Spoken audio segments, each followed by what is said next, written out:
Hey everyone and welcome back to my channel. Today we're going to be discussing arcade mode. What is arcade mode? Arcade mode is the PvAI mode that was recently added into For Honor as part of the Marching Fire update.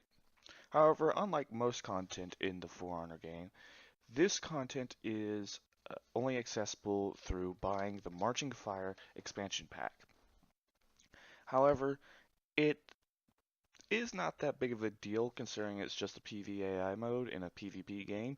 So spending $30 for the PvAI mode as well as getting the four characters alongside it and it basically gives you your money's worth, but at the same time, it's an exclusive mode, so you can't really play it unless A, your friend invites you, or B, you bought the mode, which I should get into. So, in order to play the mode, you have to have the Marching Fire expansion, or you have to have a friend that has the Marching Fire expansion invite you over into their group in order to play the mode. The mode has different levels of difficulty depending on the amount of gear, depending on what type of gear you have. For instance, you have common, you have rare, you have uh, epic, you have heroic, or no, it's heroic, then epic, then legendary. And basically what that means is, depending on what gear level you have, will determine the difficulty of the next game of arcade you will play. Example, if you play if you don't have a character with good gear, in fact you just started playing the character such as the Wu-Lin faction, you will start off with common gear. So, upon playing a common quest, you will be granted a reasonably balanced fight against multiple AIs. However, upon changing the difficulty to rare, which is the blue one, you will be presented with a much higher difficulty.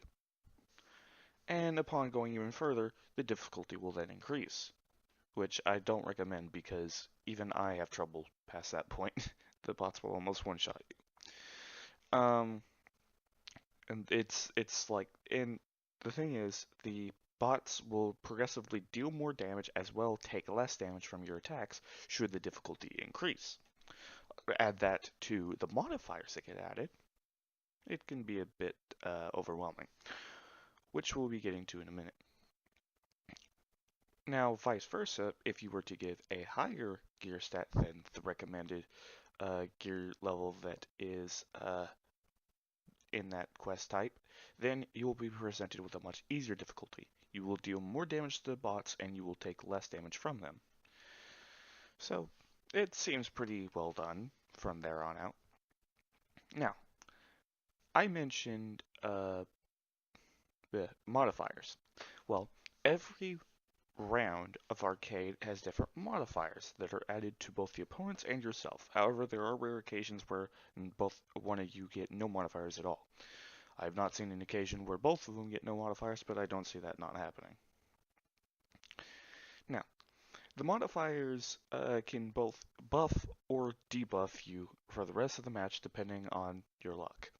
For instance, you have one where you bleed to death, and you have one where you gain health progressively. You have one where you gain revenge faster, and you have one where you have permanent revenge. You have one where you have permanent hyper armor, and you have one where uh, attacks knock. I forget. You have one where you have half your health. You have one where you have twice your health. It's it's pretty drastic, and these modifiers can be both applied to your enemies and you, as well as an unblockable modifier, which I don't like seeing Zercraft. Anyway, but that's pretty much how it is. Overall, I give this mode a decent 4 out of 5 stars, I would say, because it actually brings a lot to the table what For Honor needed.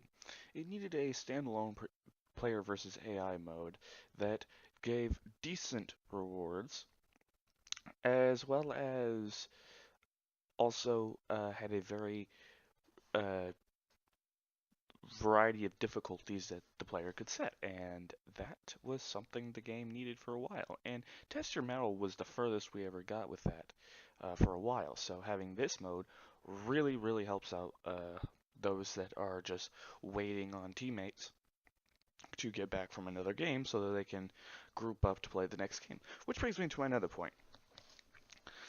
The game also is based on a timer, so has a timer based on your rewards.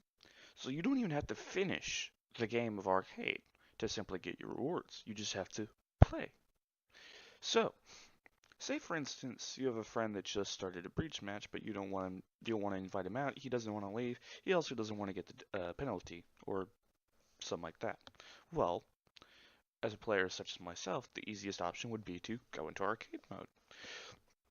Now, let's imagine I chose a higher difficulty and I ended up lasting, amazingly, longer than his breach match took. Well, you could simply just leave the quest. You don't even have to finish the quest in order to gain your rewards, because it is based on how much you play that quest and how long you play it for.